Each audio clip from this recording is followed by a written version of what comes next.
Hello and welcome to this tutorial, and today we're going to be talking about status variables. Now many of you may be thinking, well, what on earth is a status variable? Or when you've gone into your configuration in RayStudio 3, you've seen status variables as a tab and thought, yeah, that's not really for me, and moved on to the areas that you do feel more comfortable with. And to be honest, a few years ago I was definitely one of those. I didn't really understand what a status variable was, so I didn't work with it. So today we're really going to sort of dig in and understand what they are and potentially how to use them in your racing. So the best way to think about a status variable is it's very much like an alarm. So if you have a dash or a data logger with a dash attached to it, you set up alarms, and those alarms are designed to be able to alert the driver at a certain condition when they're on track. So my oil pressure is too low or the engine temperature is too high. So a status variable is very similar to that, but it's a combination of channels, or it could be a channel on its own, that you don't necessarily want to be able to create an alarm for the driver while they're driving, but at the same time you want to be able to log that information in the data file so that when you download it and analyze the data later, you can actually go in and say, oh, this was where this particular condition was met, see where there may be reoccurrence of that condition, see where it's happening on track, and be able to take different actions associated with it. So the best way to think about it is alarms are designed to be able to alert the driver so that you actually want them to do something while they're on track. Please take an action. Similarly, you want to be in a position where status variables are something that you want to be able to log that information so that you can take action later on once you've downloaded and understood the data.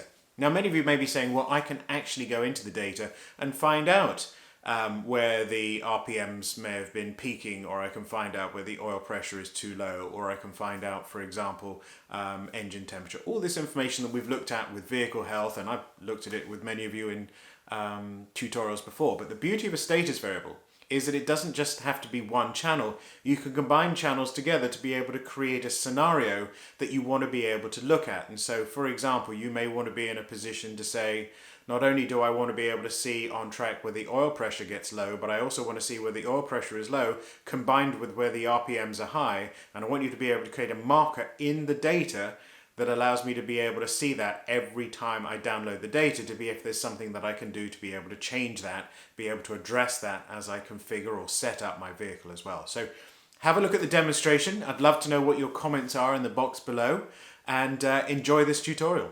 So here we are in RayStudio 3, and I'm going to show you how to set up a status variable using a demo configuration which is based upon the config of my Evo 4S in my Formula Ford. Now, if you happen to have an AiM Solo 2 DL all the way through to a logger or a dash, then this is going to be applicable for you. If you're using a lap timer like an AiM Solo 2, unfortunately you can't use this. But for everyone else, this is going to be something which may be applicable to your setup. So I'm going to open up the configuration here, and you're going to see all of the channels that are going to be available to me as part of my setup. I have all of these that are being fed into the Evo 4S.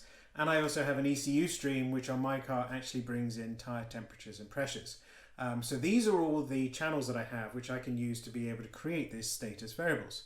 Now, many of you may be thinking, well, what's the difference between a status variable and an alarm? And we touched on this a little bit at the beginning of the video, but let's talk about that again.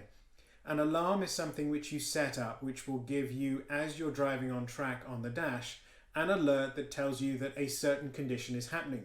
For example, your oil pressure is low, or your water temperature is high, or you've got a puncture, or anything along those lines.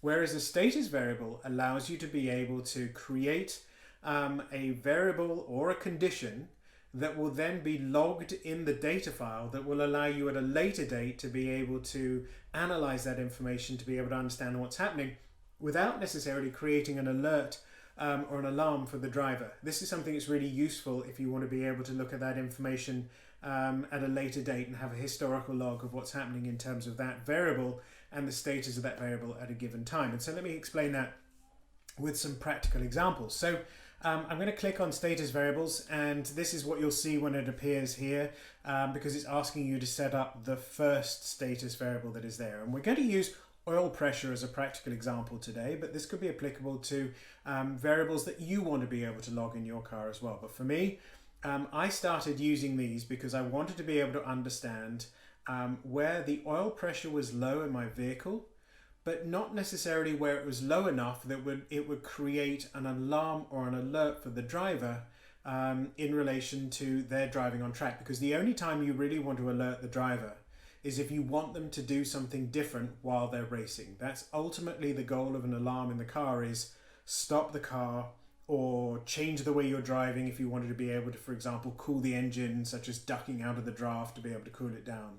But you don't want to be in a situation where you're alerting the driver every time a certain status is being sort of triggered, or a status is true. Instead, you want to be able to look at that later. So let's look at oil pressure, and I'll explain it as I go through. So I'm going to start off by creating an alarm here called oil pressure low log. So this is going to log every time the oil pressure is low in the car. Now this is something that's useful because it will show you where on track this is happening, so you can start changing the way you may set up certain aspects of your vehicle. But at the same time, it may not be low enough for you to be able to alert yourself or the driver of your vehicle to do something different. And I'll give you a great example. Have you ever been in a situation or seen a situation where the oil pressure alarm flashes on for a very quick period of time? It might be when the RPMs dip to a certain point where they're so low that the engine isn't sort of moving, and so the oil pressure is low. Or in the situation where you happen to be at a track, and this happened to me in the Pacific Northwest when I was racing in the US, where there'd be a track where you had a very sharp left-hand turn, and it dipped down a very steep hill where the oil pressure would drop for a very short period of time, and then it would pick back up again because the oil movement based upon the direction of the car changed the variables of the oil pressure just for a short period of time. Now in that instance, knowing that information and having that logged in your data is really useful from an engineering point of view, from an engine health point of view.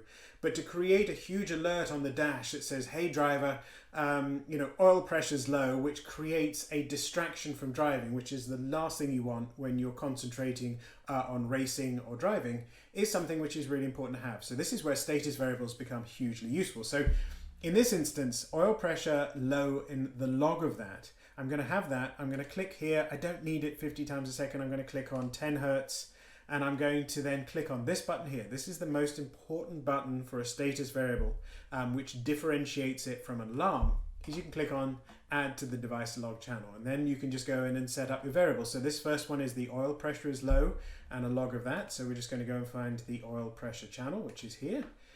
I'm going to click on OK, and I'm going to say when the oil pressure is less than 30 psi. And that's all I'm going to do. And then now I've got that will log every time I'm in the data. I'll be able to see when the oil pressure drops below 30 psi, regardless of what's happening. I just get to see it, and then I can start analyzing that and having a look at it later. Now, many of you may be saying, well, hold on, oil pressure being low is something that you really do want to alert the driver. And I 100% agree.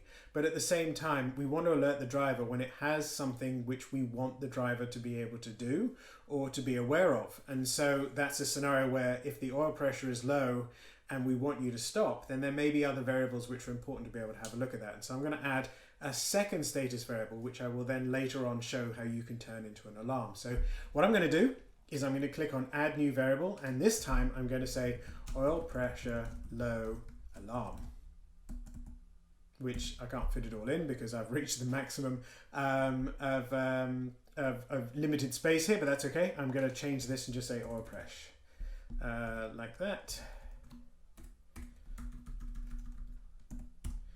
And then I'm going to change this so it says 10 again. Don't need anything more than that. And I'm going to click because I want to know when it's happening as well, because this is useful to get an idea of, let's say, for example, if something didn't happen and the engine happened to let go, it's useful to know where these sort of variables started happening. And now I'm going to add a second variable to the status. And that status is, I want to start with oil pressure, where I want to say the oil pressure is less than 30 psi here. But I'm going to click on this plus button, and I'm going to do where the RPMs are greater than 3000 RPM. Now what this is going to show me is that where the oil pressure may have flagged on the log that the RPMs were 1000 RPM and the oil pressure looked low and it triggered the alarm. Now this is going to create an alarm which says the oil pressure is below 30 psi, but the engine is actually revving. The RPMs are 3000 or above. This is where we want to get into the point where your high RPMs and low oil pressure is not the best of combinations. And so we want to create not only a status variable for that, but we're actually going to turn it into an alarm. Again, we want this if all of these variables are met. So I'm going to click on save. But what I'm going to do now is I'm not just going to rely on this alarm here, which will log in the data, but I want to be able to create an action for the driver. I want to be in a position where the alarm actually makes the driver pay attention to something instead of racing, because this is critical to the health of the engine in the immediate sense of when they're on track. And so I'm going to click on here on CAN expansions, because this is an Evo 4S, so I have a GS dash attached. And I'm going to click on shift lights and alarms. And so one of the things that I want immediately is I want an alarm that's going to show up, which is going to make the driver pay attention. So I'm going to click on add new alarm. Now I've got two options at this point. I could create a second alarm beyond the status variable, which would say the same thing, but I don't need to because I've already set this up. So all I need to do here is I need to say oil pressure alarm. And I'm going to go into this box here and I'm going to go down to status variables that we just set up. I don't want the log, but I do want the alarm. And that's going to be that alarm that we set up, that is when the RPMs are higher than 3000 RPM and the oil pressure drops below 30 PSI. I'm going to click on OK. And then I want something to show up for the driver to do something about it. So the first thing is oil pressure critical. Say anything you like. I'll just say oil pressure low. And I want to be able to have some kind of continuous sort of alarm. I'm actually going to make this fast blinking, for example, because I really want to catch the attention of the driver. And I want this until the condition is no longer met, which is really important at that point so that this doesn't disappear and go away. And so this is something that will ensure that the driver takes action and pays attention in terms of what's going on. If you want the pop-up message to be something along the lines of stop now, you can also put that in, but this is all dependent on what you need. We'll just change this back to what we had. And then what we're going to do is we're going to click on save. And so now that's used that status variable to be able to create an oil pressure alarm that you see down here. But instead of creating it separately, we've created it using the status variable. Now, why have we done that? Well, as a quick reminder, we've done that because we set it up here that we want to be able to have this as a log in the data. There may be instances where we want to have an alarm that doesn't log it in the data, and that's something that you can think through as to what's applicable for you or not. But because the status variables and alarms use the same effective infrastructure to be able to work within the software, and let me explain that. You've got the number of status variables here being 28 will always match, in this instance, the number of alarms, because effectively they use the same mechanism. In this instance, the big difference is that you're logging when that particular variable happens, as well as having an alarm. If you didn't have the status variable and only the alarm, you will not have a really good log of when that particular variable was triggered, because once the session's over, that data has disappeared with whatever the driver can remember, rather than being kept in the data file itself.